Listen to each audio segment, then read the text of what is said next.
আসসালামু আলাইকুম প্রিয় দর্শক, অন্য মঞ্চের আলাপ চাইতে আপনাদের সকলকে আমন্ত্রণ জানাচ্ছি। যথারীতি শুক্রবারের এই আলোচনায় আমাদের সঙ্গে অতিথি হিসেবে আছেন সিনিয়র সাংবাদিক ও কলামিস্ট জনাব আনিস আলমগীর। জনাব আনিস আলমগীর, আপনাকে আমাদের অনুষ্ঠানে স্বাগত জানাচ্ছি। জনাব আনিস আলমগীর, ঘটনা অনেকগুলোই আছে। আমরা নির্বাচন নিয়ে কথা বলবো, আজকে রোডম্যাপ ঘোষণা করেছে ইলেকশন কমিশন, সেটা নিয়েও কথা বলবো। কিন্তু তার আগে যে প্রসঙ্গটা আজকে সকাল থেকে আমাদেরকে বেশ বিচলিত করছে, সেটা হলো যে ঢাকা রিপোর্টার্স ইউনিটিতে একটা গোল টেবিল বৈঠক ছিল। ৭১ মঞ্চে ওরা আয়োজন করেছিলেন। কতিপয় সিনিয়র মুক্তিযোদ্ধা ছিলেন ওখানে, আমাদের সঙ্গে যোগাযোগ করেছিলেন, সম্ভবত আপনার সঙ্গে যোগাযোগ করে থাকবেন।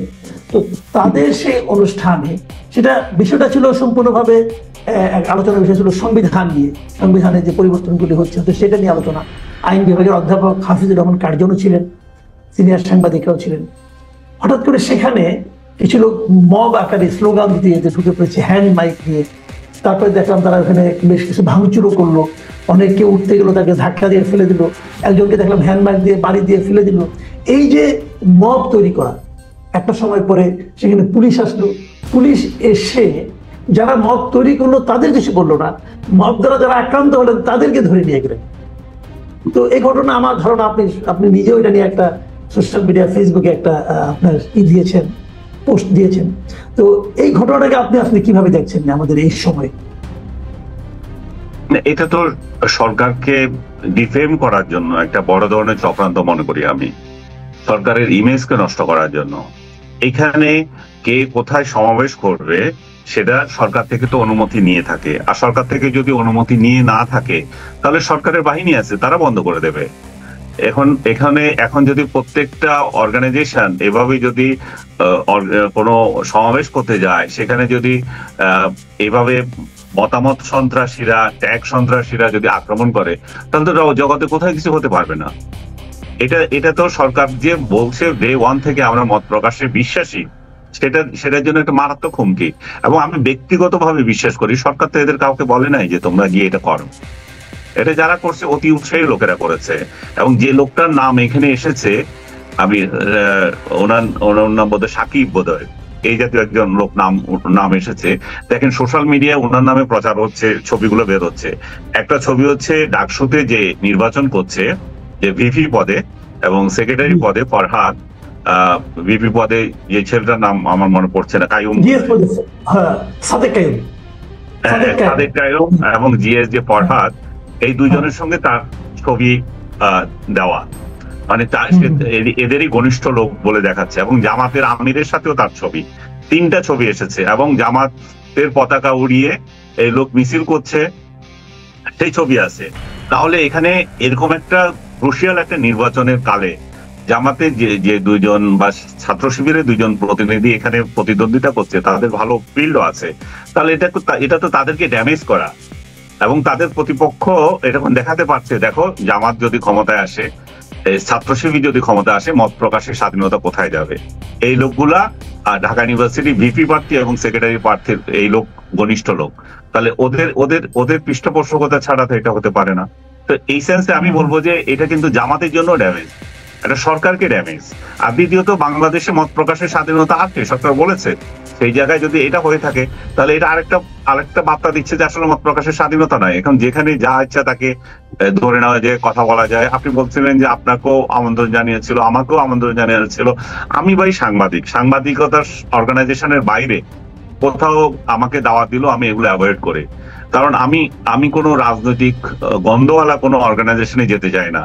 ইভেন সেটা মুক্তিযোদ্ধাদেরও হয়ে থাকলো, আমি তো অ্যাক্টিভিস্ট না যে আমি কোথাও গিয়ে এই ধরনের অনুষ্ঠানে অংশ নেব। তো আমার তরফ থেকে আমি এটা অপারগতা দেখিয়েছি। কিন্তু যারা গিয়েছে আমি মনে করি না যে তারা অন্যায় করেছে কেউ। সে তার মত প্রকাশের স্বাধীনতা আছে, গেছে।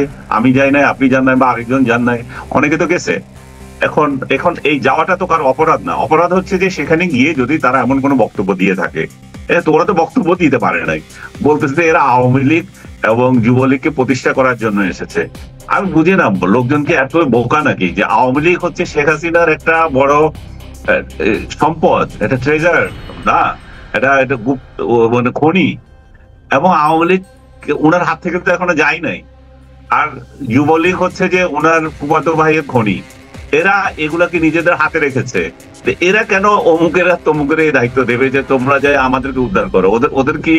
ওদের কি নিজস্ব ইয়ে নাই? যাই হোক, এটা আমার মতামত। লতিফ সিদ্দিকী তো আওয়ামী লীগ থেকে বহিষ্কৃত, অনেক আগেই বহিষ্কৃত, এবং লতিফ সিদ্দিকীকে জেলেও নেওয়া হয়েছে। আমি খুব ইয়ে করছি, ভেরি রিসেন্টলি ওনার সাথে আমার দেখা হয়েছিল। ওনার স্ত্রী আমার বোন হন, আমরা চিটং এর লোক। আমরা একসঙ্গে আমরা চিটং সমিতিতে একসঙ্গে কাজ করেছি চিটং উন্নয়নের জন্য। তো আমরা দুলাভাই ডাকি তাকে। একটু মানে এই উনি অসুস্থ লোক এবং আওয়ামী লীগের সাথে তার কোনো সম্পর্ক নাই এই মুহূর্তে। তাকে হেনস্থ করার কোনো মানে নাই। যে মত প্রকাশের জন্য এক জায়গায় গিয়েছে, তাকে যদি ধরে নেওয়া এখান থেকে, এটা এবং যারা গিয়েছে তাদেরকে আটক করে নেওয়া, এগুলো আমি মনে করি যে চূড়ান্ত ভাবে ইউনূসের ইমেজকে এখানে নষ্ট করছে। যারা এটা করছে তারা ডক্টর ইউনূসের ইমেজকে নষ্ট করছে, এবং তারা প্রথমত এবার জামাতের ইমেজও নষ্ট করলো ডাকসু ইলেকশনকে সামনে রেখে। তো এটা খুবই উদ্বিগ্ন। এটা দিয়ে অন্যদেরকেও বার্তা দেওয়া যে তোমরা কথা বলো না। এটা আপনার প্রতি বার্তা হতে পারে, আমার প্রতি বার্তা হতে পারে, তুষার ভাইয়ের বার্তা হতে পারে, আরো কয়েকজনের প্রতি বার্তা হতে পারে যে কথা বলো না। তাহলে আমি আরেকটা কথা বলি আপনাকে এখানে এই ফাঁকে। আমি আজকে দেখেছি, আমি আসলে ইগনোরই করতাম, কিন্তু আমি মনে করি আলোচনা করার একটু দরকার আছে। আমাদের ওই যে ফ্রান্সের থেকে এক ভদ্রলোক, তার নাম আমি উচ্চারণ করতে চাই না, সে দেখলাম একটা আপনার পোস্ট দিয়েছে, আমাদের তিনজন, আপনি, আমি এবং ডক্টর আব্দুল তুষার, আমাদের ছবি সহ যে একটা ছবি ছিল, ওটাই দিয়ে দেখছে এদেরকে এখনই গ্রেপ্তার করা নাকি খুব জরুরি। সে এরকম ভাবে বলছে। তো উনি কি অথরিটি নাকি? উনি কে? ওই ভদ্রলোক দেশে আসে না, বিদেশে এসে এটা প্রথমত হচ্ছে কোন আইনে গ্রেপ্তার করবে? তাহলে শেখ হাসিনা যে আইন করে গেছে বিশেষ ক্ষমতা, সে ক্ষমতা আইনে তাহলে সে সমর্থন করছে শেখ হাসিনার আইনগুলো। বঙ্গবন্ধু যে আইন করে দিয়ে গেছিল, যেগুলো তারা সমালোচনা করে, সেই আইনে। এছাড়া তো কি, আমি তো কোনো অপরাধ করি নাই। আপনি কি অপরাধ করছেন আমি জানি না, তুষার ভাই কি অপরাধ করেছে জানি না। জুলাইতে আপনি কথা বলেছেন, আমি জুলাইয়ের পক্ষে কথা বলেছি, তুষার ভাই কথা বলেছে। বরং সে জুলাইয়ের বিরুদ্ধে প্রথমে ভিডিও করেছে, বলছে এটা শেখ হাসিনার ষড়যন্ত্র। এই লোকের নাম উচ্চারণ করেন নাই। সেই লোক জুলাই আন্দোলনের বিরুদ্ধে যে বক্তৃতা দিয়েছে, সেই ভিডিও তার আছে এখনো। সেই লোক যে মুক্তিযোদ্ধাদের সংখ্যা নিয়ে জামাতের বিরুদ্ধে কথা বলেছে, সেই সংখ্যা আছে, সে এখন নিজে আবার এটা অস্বীকার করে। সেই লোক যে শাহবাগ আন্দোলন করেছিল, আমরা তো শাহবাগের সমর্থক হয়ে সেখানে গিয়েছিলাম। শাহবাগের আন্দোলনের প্রধান উস্কানিদাতা তো এরাই এখন আবার শাহবাগকে গালি দেয়। আপনি আরেকদিন কোথায় জানি বলেছেন এর মানসিক সমস্যা আছে। তার সাথে আমার ব্যক্তিগতভাবে দেখা হয়েছে বহুবার। আমরা একসঙ্গে একটা জিম করতাম, সরাসরি বলি, সোনারগাঁয়ে জিমে সেও দেখা হতো আমার সাথে, আমিও যেতাম। আমরা শেখ হাসিনার সমালোচনা বহুবার করেছি, একসঙ্গে সুর মিলিয়ে করেছি। কিন্তু তার মধ্যে যেটা সবচেয়ে বড় সমস্যা যেটা আমি দেখেছি, সেটা হচ্ছে যে তার এই যে ফ্যান ফলোয়ার ক্রেজিনেস। আমি কাল পরশু একটা ভিডিও দেখেছিলাম যে একটা রাখাল ছেলে, আপনি দেখেছেন কিনা জানি না, একটা রাখাল ছেলে কতগুলো ছাগল একদল ছাগল তার পেছনে, এবং একটা অগ্নিকুণ্ডে সে বৃত্তে ঘুরলো ওই রাখাল ছেলেটা এদেরকে নিয়ে, তাকে ফলো করছিল। হ্যাঁ, তাকে ফলো করে ওই অগ্নিকুণ্ডের চারপাশে এই ছাগলগুলো ঘুরলো, এবং একটা সময় সে এই রাখাল ছেলেটা ওইখান থেকে সরে গেল, এবং দেখা যাচ্ছে যে এই ছাগলগুলাই বৃত্ত আকারে অগ্নিকুণ্ডের চারদিকে ঘুরতেছে।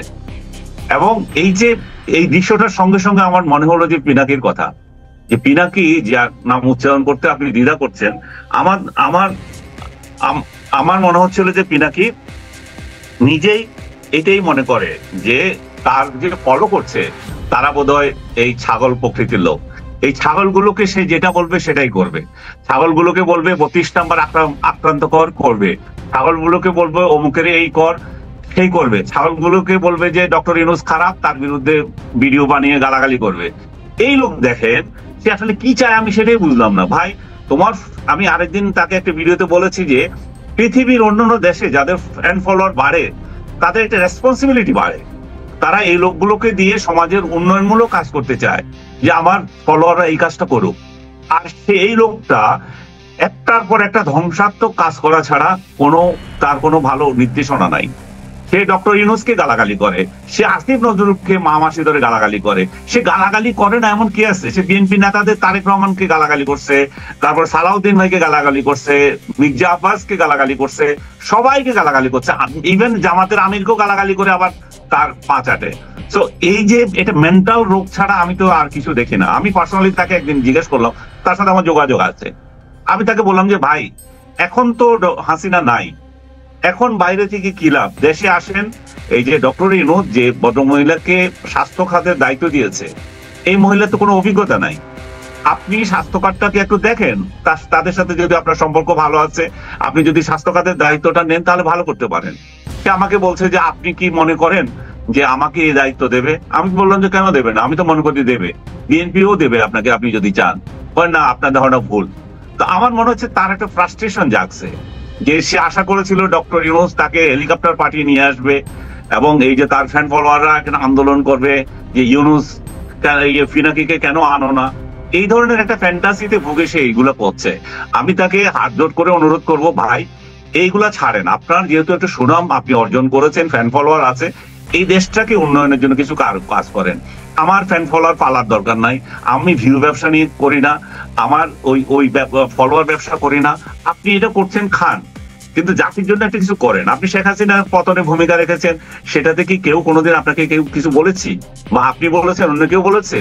আপনার খুশি আপনি আন্দোলন করেছেন, আপনি করেন, কিন্তু মানুষগুলোকে ভালো কাজে দেন। ডক্টর ইউনূস একটা অভ্যুত্থান হয়েছে, আমাদের ছেলে মেয়েরাই তো এইসব অভ্যুত্থান ঘটিয়েছে। এই লোক অভিযোগ করেছে এদের নাকি আমরা সন্ত্রাসী বলেছি, একটা প্রমাণ সে কোথায় দেখাতে পারবে? মানে মিথ্যাচারের একটা সীমাহীন মিথ্যাবাদী সে। এই লোকগুলো মানুষগুলোকে উত্তেজিত করে একজনের বিরুদ্ধে লাগিয়ে দেওয়ার জন্য, এবং এইভাবে মানুষ এবং তাদের আরেকজন হত্যা করার মেসেজ দেয়, একে হত্যা করো, আর ও মেসেজ দিয়ে এদেরকে জেলে নাও। এদের কাছ থেকে আসলে আমাদের রাষ্ট্র কিভাবে, সোশ্যাল মিডিয়া কিভাবে, আমি খুবই মানে হতাশ যে বাকিগুলোর কথা বললাম না। সে একটা শিক্ষিত লোক হয়ে এত নিম্ন স্তরে কিভাবে নামতে পারে? সে একের পর এক আমাকে বহুবার আক্রমণ করেছে, আক্রমণের পর আমিও কথা বলেছি, ভাই এগুলা তো ছাড়েন, ভালো কিছু করেন না। এই ছাড়া মনে হচ্ছে তার এগুলা। আরেকটা জিনিস খেয়াল করেন, আমাদের 3 জনের ছবি ব্যবহার করেছে সে। তার ফেসবুক পেজে আপনি যান, তার বাকি স্ট্যাটাস গুলোতে কেউ মানে থুতু ছিটতেছে, কেউ দেখেও না। আমাদের ছবি ব্যবহার করে এখানে ব্যবসা করতেছে, এবং এই পর্যন্ত 2বার আমাদের ছবিটা ব্যবহার করছে, সেখানে কত হাজার লাইক দেখেন, কত হাজার লাইক কমেন্ট। তো লাইক কমেন্ট মানে তার ব্যবসা, সে আমাদেরকে নিয়ে নিজের ব্যবসা করতে চায়। এখন তার এটুকু কাণ্ড জ্ঞান নাই যে সে তার ওইগুলা নিয়ে আমাদের ড্যাম কেয়ার, তার এগুলো দেখার টাইম নেই আমার। এবং সে আশা করেছিল যে তার এগুলো নিয়ে কথা বলবো, আরেকটা বিবৃতি দিব, ওই যে পাল্টাপাল্টি ব্যবসা চলবে, তার গণার টাইম আছে। ভাই তুই তোর কাজ কর, তুমি তোমার কাজ করো, তুমি কিভাবে ভালো কাজ করবা, দেশের কাজ করবা সেটা করো। তুমি একটা বিপ্লবে ভালো ভূমিকা রেখেছো, সেটা আমাদের সরকার, বিরোধী দল সবাই স্বীকৃত, তো করো সেটা। এখন দেশে এসে ভালো কিছু করো, কাটো না কেন? শেখ হাসিনা তো তোমাদের জন্য আজরাইল ছিল, সে তো নাই। তোমাদের জন্য ডিজিএফআই তোমাদের জন্য আজরাইল ছিল বলতা, এবং ভারত দিয়ে পালাইছো। তোমাকে ভারতের রয়ের এজেন্ট বলে কেউ কেউ, আমি রয়ের এজেন্ট বলতে চাই না, কিন্তু তুমি নিজে বাধ্য করছো যে তুমি আসলেই রয়ের এজেন্ট। তুমি চাচ্ছ এই দেশটা তছনছ হয়ে যাক। এই দেশটা তছনছ হয়ে গেলে এই ইন্ডিয়া আমাদের এখানে ইন্টারভেন করতে পারে, ইন্ডিয়া আমাদের এখানে হস্তক্ষেপ করতে পারে। তুমি আসলে সেটাই চাচ্ছ। তোমাকে যে রয়ের এজেন্ট বলে, ভারতীয় দালাল বলে, এমনি এমনি তো মানুষ বলতেছে না। এবং আমি আমাদের তার ফলোয়ার যারা আছে তাদেরকেও বলবো, ভাই অন্ধত্বের একটা সীমা আছে। আপনি তার দেখে অন্যদের গালাগালি করবেন, কি কারণে করবেন সেটার একটা রিজন দিয়ে করেন। এই দেশে জুলাই বিপ্লব যারা সমর্থন করেছে আপনি তাদেরকেও গালি দিচ্ছেন, তো তাহলে আপনি কি পাচ্ছেন? এটা আপনাদের আসলে উদ্দেশ্য কি? আপনারা কি ডক্টর ইউনূসকে সফলতা দেখতে চান? আপনারা কি চান যে ফেব্রুয়ারিতে একটা ভালো ইলেকশন হোক, আমাদের জাতি একটা ক্রান্তিকাল অতিক্রম করে একটা রোড একটা যাক? আর সবচেয়ে বড় কথা হচ্ছে, আমরা যে রাজনৈতিক দলগুলোকে আসবে, ক্ষমতায় আসবে, আমরা আশা করছি হয় বিএনপি আসবে, নয় জামাত আসবে। এই তো এনসিপি আসার তো আমি পার্সোনালি কোনো সম্ভাবনা দেখি না। তো এই যে 2টা দল যদি আসে, এরা এসে কি করবে? এই এনআরকি তৈরি করে রেখেছে, এবং বিএনপিও কিছু এটা নিয়ে বলতেছে না, এবং এই জামাতও কিছু বলে না, এবং ডক্টর ইউনূস তো বলছেই না। আমি তো মনে করি ডক্টর ইউনূস যদি একটা ঘোষণা দেয়, তোমরা যদি এই এনার্কি চালাতে থাকো তাহলে আমি ক্ষমতায় থাকবো না, আমি ছেড়ে চলে গেলাম, কালকে এটা বন্ধ হয়ে যাবে। কারণ তাকে যারা রাখছে, জামাত, বিএনপি, অন্যরা, তারা তো বলবে যে ভাই আপনি না, বিশেষ করে জামাত, যে ভাই আপনি চলে গেলে তো আমাদের রাজত্ব শেষ হয়ে যায়। এবং ডক্টর ইউনূস কেন এই কথা বলেন না, এই রাগটা করেন না আমি জানি না। ওনার ইমেজ কি বাড়ছে? ওনাকে তো মবের যত বদনাম এটা তার উপরেই যাচ্ছে, তাই না? জি, আচ্ছা আমরা শেষ প্রশ্ন করি, একটু ছোট করে বলেন। এটা হলো আজকে দেখলাম আমরা নির্বাচন কমিশন রোডম্যাপ ঘোষণা করলো, এই যে বললো যে মানে তারা কিভাবে নির্বাচন করবে না করবে এগুলো বললো। কিন্তু এদিকে দেখলাম আমরা এনসিপি খুব দ্রুত এটার প্রতিক্রিয়া দিল। এনসিপি বললো যে যদিও ওরা বলেছে 2 মাস আগে তারা তফসিল ঘোষণা করবে, কতগুলো ভোট কেন্দ্র, কিভাবে ভোট কেন্দ্র হবে এগুলো বললো। এনসিপি বললো যে জুলাই সনদ ঘোষণার আগে এই যে নির্বাচনের ভোট ঘোষণা, এটা নাকি প্রতিশ্রুতি ভঙ্গের শামিল। তো এটা কার কাছে কে প্রতিশ্রুতি করেছিল, কি ভঙ্গ করলো, আর এই রোডম্যাপের কারণে কি নির্বাচনের ব্যাপারে আপনার আশাবাদ বেড়েছে কিনা? আমি আশাবাদী। আমি চাই যে ইলেকশনটা যেভাবে হোক আমাদের সবার সহযোগিতা করা উচিত। আমরা যে আপনি তুষার ভাই যেদিন একসাথে বসলাম, আমাদেরও তো সেটাই আমাদের ছিল। এরা যে দেশকে অস্থিতিশীল করতে চায়, আমরা চাচ্ছি ডক্টর ইউনূসকে হাতকে শক্তিশালী করে কিভাবে একটা ইলেকশন হয়ে যায়, আমরা সেটাই চাই। আমরা কেন দেশের ধ্বংস চাইবো? আর দেশের ধ্বংস কেউ যদি না চায় তাহলে তো নির্বাচনই চাইবে। বিএনপি বলছে নির্বাচন চায়, জামাত বিএনপি নির্বাচনের বিরুদ্ধে তো এখনো কোনো কথা বলে নাই, তাদের স্ট্র্যাটেজি নিয়ে থাকতে পারে। আমার মনে হয় যে এনসিপিও সেটা মেনে নেবে, এবং এই রোডম্যাপ নিয়ে সবাই একটু পজিটিভ দৃষ্টিতে দেখা উচিত, ডক্টর ইউনূসকে হেল্প করা উচিত। দেখেন, ইলেকশন কমিশন তো নিজে কি করবে? তার যেমন ক্ষমতা আছে, তাকে সরকার এবং রাজনৈতিক দল সবাই হেল্প করতে হবে, এবং স্টেক হোল্ডাররা যদি একজন এক কথা বলে তাহলে ইলেকশন কিভাবে হবে? আমি ইলেকশন কমিশনের উপর আমার খুবই আস্থা আছে, নাসির সাহেবের উপর আমার খুব আস্থা আছে। আপনি বলতে পারেন চিটং এর লোক এই জন্য কিনা, সেটাও বলতে পারেন। আমাদের চিটং এর লোক প্রধান উপদেষ্টা, আমাদের বদ্দার উপর যেমন আস্থা আছে, তেমনি আমাদের বদ্দা যারা নিয়োগ দিয়েছে তার উপর আমার আস্থা আছে। আমি সত্যিকার অর্থে বিশেষ করে প্রধান ইলেকশন কমিশনের উপর বড় আস্থা রাখি। উনি একটা সুন্দর নির্বাচন দেবেন, এবং উনি ব্যক্তিগতভাবে আমি জানি উনি ভালো মানুষ। জি জি, অনেক ধন্যবাদ জনাব আনিস আলমগীর। প্রিয় দর্শক, আপনারা শুনলেন যে মব সংস্কৃতি, মব ভায়োলেন্স, এটা আসলে এখন কিন্তু আত্মঘাতী মানে একটা চেহারা পেয়ে বসেছে। কারণ যে লোকটা নেতৃত্ব দিয়েছে তিনি জামাতের সঙ্গে সংশ্লিষ্ট, এবং এটা যদি এটাই হয় তাহলে তো ওনার নিজের দলেরই